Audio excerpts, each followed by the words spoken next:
Pada abad ke-16, ketika Kerajaan Sumedang Larang tengah berada di masa keemasannya di bawah kepemimpinan Prabu Gesan Ulun, hiduplah seorang patih, panglima perang yang setia dan disegani oleh seluruh rakyat.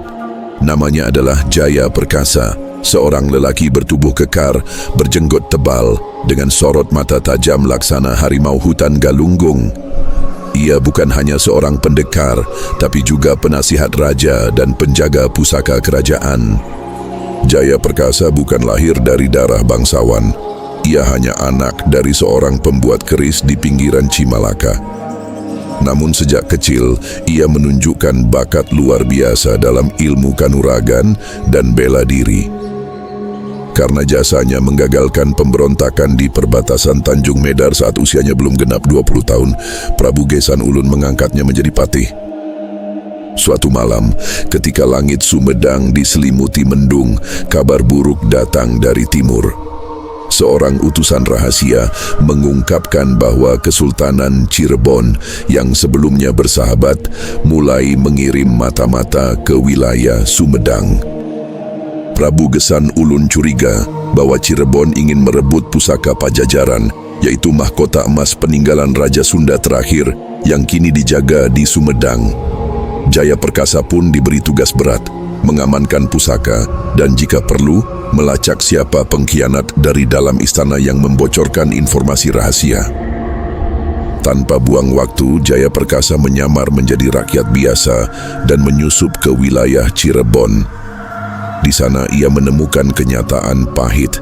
Ada perjanjian rahasia antara Cirebon dan Belanda untuk menguasai wilayah strategis di Priangan, termasuk Sumedang.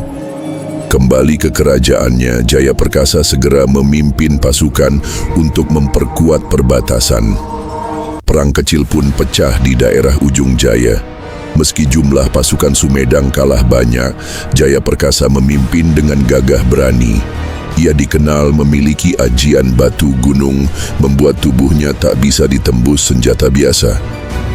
Dalam pertempuran itu, Jaya Perkasa berhasil menahan serangan pasukan gabungan Cirebon dan serdadu bayaran Belanda.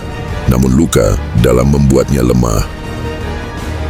Menjelang ajalnya, Patih Jaya Perkasa kembali ke istana. Di hadapan Prabu Gesan Ulun, ia menyerahkan kembali pusaka kerajaan yang sempat ia bawa demi keamanan. Dalam napas terakhirnya ia berkata, "Sumedang adalah tanah para leluhur.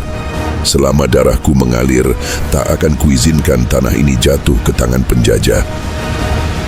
Rakyat pun mengenangnya sebagai pahlawan. Hingga kini, di sebuah bukit sunyi dekat Dharma Raja, terdapat batu besar yang dipercaya sebagai tempat Jaya Perkasa bermeditasi sebelum berperang. Batu itu disebut Watu Perkasa dan menjadi simbol keberanian dan kesetiaan sejati. Meski namanya tak selalu tercatat dalam naskah sejarah resmi, kisah Jaya Perkasa hidup dalam lisan para sesepuh. Ia adalah lambang keberanian rakyat Sumedang, bahwa dalam sunyi tanah Sunda selalu ada mereka yang setia menjaga warisan leluhur dengan darah dan jiwa. Kalau kamu suka cerita seperti ini, jangan lupa like, komen, dan subscribe ya. Dukunganmu bikin kami semangat terus angkat kisah-kisah Nusantara.